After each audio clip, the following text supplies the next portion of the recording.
High friend, இது பார்த்தீங்கன்னா இது வந்து நம்மக்கிட்ட வந்து ஒரு ரெண்டாவது ஒரு மானிட்ரு. இது பார்த்தீங்கன்னா ஃப்ளிக்கரிங் ஆகும். பேக் லைட் பார்த்தீங்கன்னா விட்டு விட்டு எரிஞ்சு கட் ஆகும். அதுதான் இதில் இருந்த ஃபால்ட்டு. அதே மாதிரி நம்ம வந்து எல்இடிஎஸ்க்கு வந்து ஓல்டு கொடுத்தோம். இதுவுமே சேம் எல்இடிஎஸ்க்கு வந்து ஓல்டு போகல. சரி, ரைட்டு, இங்கே என்ன ஃபால்ட்டாக இருக்கும் அப்படின்ட்டு அட்டன் பண்ணி பார்க்கணும்னா நமக்கு இந்த ஐசி பார்த்தீங்களா கொஞ்சம் லைட்டாக ட்ரையாக இருக்குங்களா. இந்த மாதிரி ட்ரை இருந்துச்சுன்னா ட்ரையை வந்து கரெக்ட் பண்ணிடுங்க. அதே மாதிரி பேக் சைட் போர்டோட பேக் சைடு பார்த்தீங்கன்னா ட்ரை ஃபால்ட் இருந்துச்சுன்னா அதையுமே வந்து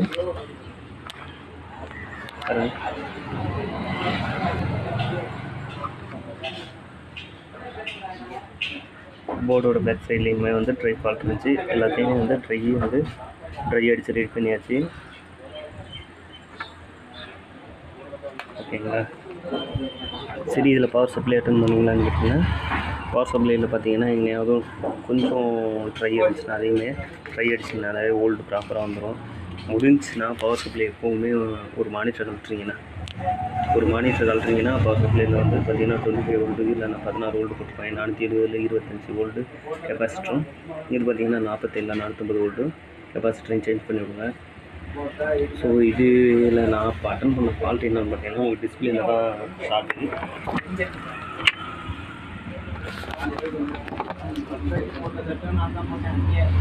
ஒரு டிஸ்பிளேயில் பார்த்தீங்கன்னா எனக்கு இந்த இடத்துல பார்த்தீங்கன்னா விசிசின்னு போட்டுருக்காங்க பார்த்தீங்களா.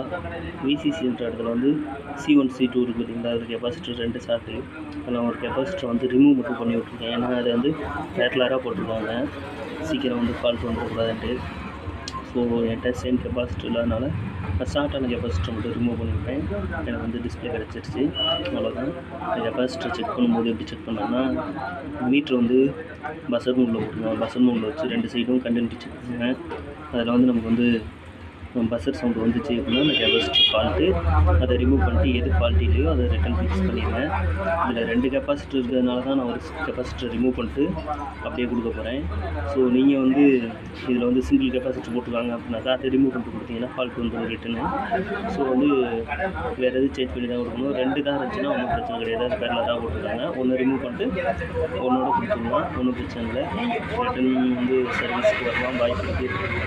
ஸோ சேம் கெப்பாசிட்டி கிடச்சுன்னா சேஞ்ச் பண்ணிடுங்க. அதான் ப்ராப்பரான சொல்யூஷன். இப்போ கஸ்டமர் வந்து எமர்ஜென்சி அப்படின்னு சொல்லி நம்மளை வந்து ரொம்ப ப்ரெஷர் கொடுக்க ஆரம்பிச்சிட்டாங்க. அதனால் நான் வந்துட்டு ரிமூவ் பண்ணி கொடுக்குறேன்.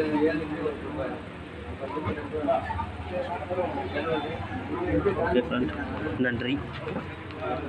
உங்களுக்கு எதனா டவுட் இருந்துச்சுன்னா நம்ம கமெண்ட் பண்ணுங்கள். கட்டாயம் நம்ம அதுக்கான பதிலை சொல்லுவோம். நன்றி.